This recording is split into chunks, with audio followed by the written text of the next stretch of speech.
Bugun inshaalloh siz azizlar bilan bir hojini hajga kelib, haj amallarini bajarib bo'lgandan keyin o'yiga qaytguncha va undan keyingi hayoti qanaqa bo'lish kerak, nimalarni ustiga qurilish kerakligini tafsiloti bilan inshaalloh o'rganishga harakat qilamiz. Shomlik buyuk ustoz Nuriddin Aytir rahimahulloh o'zlarini Al-Hajj va Al-Umra degan kitoblarida haj va umrani juda ham keng bayon qilganlar. Hanafiy mazhabidagi sunnat asosida bayon qilingan eng yaxshi kitoblardan biri. Shu kishi o'zlarini haj kitoblarida oxirida endi mana hajini tugatib bo'ldi. Inshaalloh mana shu biz aytib o'tgandek qilsa nuqsonsiz, kamchiliksiz Alloh subhanahu va taoloning dargohida o'zi buyurgandek bajarilgan bo'ladi. Endi haj tugadi, hoji qaytish uchun nima qilish kerak degan bir alohida bob ochib, o'sha bobda birma-bir hojini undan keyingi hayotini qanaqa bo'lishligini o'rgatib kitobga kiritganlar. Ustoz aytadilarki, avvalo mana hajni amalini bajarib bo'lgan hoji endi o'yiga bormoqchi bo'lsa, o'yiga qaytmoqchi bo'lsa, yustahabbu lil hajji an yukhbira ahlahu va zavihi bi maqdamihi. Hoji o'yiga qaytishidan oldin o'zini xonadoniga, o'zini o'yiga, o'zini qaytadigan vaqtini, kunini aytib qo'yishligi u mustahab amal. Ularni kechasi yoki ular bexabar paytda ustlariga bostirib kirmasligi kerak. Chunki payg'ambar alayhisolatu vassalomning sunnatlari shu. Rasululloh alayhisolatu vassalom sunnatda shunday qilib o'rgatganlar. Va buning hikmati ma'lum.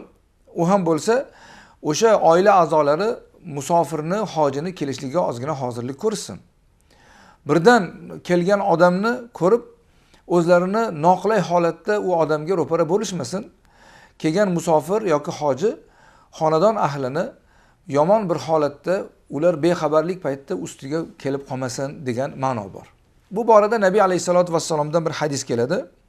Rasululloh alayhisolatu vassalomni o'zlari aytadilarki, Imom Buxoriy va Muslimlar rivoyat qilgan hadis bor. Jabir ibn Abdulloh radhiyallohu anhu dan aytadilarki, Rasululloh alayhisolatu vassalom: "Iza qadima ahadukum laylan fala ya'tiyanna ahlihi turuqan hatta tastahidda al-mughibatu va tamtashita ash-sha'ithatu" deganlar.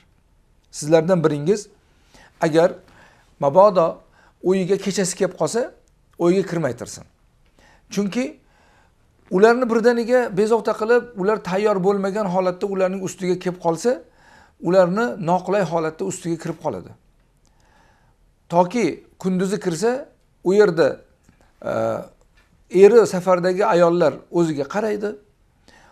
Sochlari to'zg'igan bo'lsa, o'zini tuzatadi, kiyimlariga qaraydi. Kelgan musofir noqulay holatda uy ahlini ko'rmaydi deganlar payg'ambar alayhisolatu vassalom. Endi mana shu hadis bugun ham ishlaydi. Bir inson o'yiga qaytmoqchi bo'lsa, mana ayniqsa hoji hozir sunnatga muvofiq o'yiga qaytmoqchi bo'lsa, o'yiga qachon borishini-yu, nechida borishligini-yu, buni soatini, muddati mana hozir ijtimoiy tarmoqlar serob bildirib qo'ysa, inshaalloh yaxshi bo'ladi, barakot bo'ladi, sunnatga amal qilgan bo'ladi. Endi hammasi bo'ldi, inshaalloh o'zini shahriga yaqinlashdi. O'zini diyoriga, masalan, bizni samolyotlarimiz yo Toshkentga, yo Namanganga, yo Qarshiga, yo Nukusga borib qo'ndi.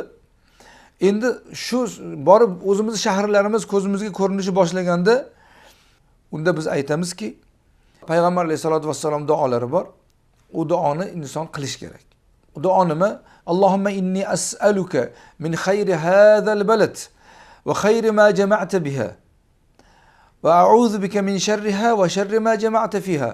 Allohumma arzuqna hayaha va a'idna min wabaha va habibna ila ahliha va habib salihi ahliha ilayna. Ma'nosi: ey Alloh, biz mana shu shaharimizga kelyapmiz. Endi mana shu shaharimizning yaxshiliklarini sendan so'raymiz. U yerda o'zing to'plab, jamlab qo'ygan yaxshiliklarning barchasini sendan so'raymiz.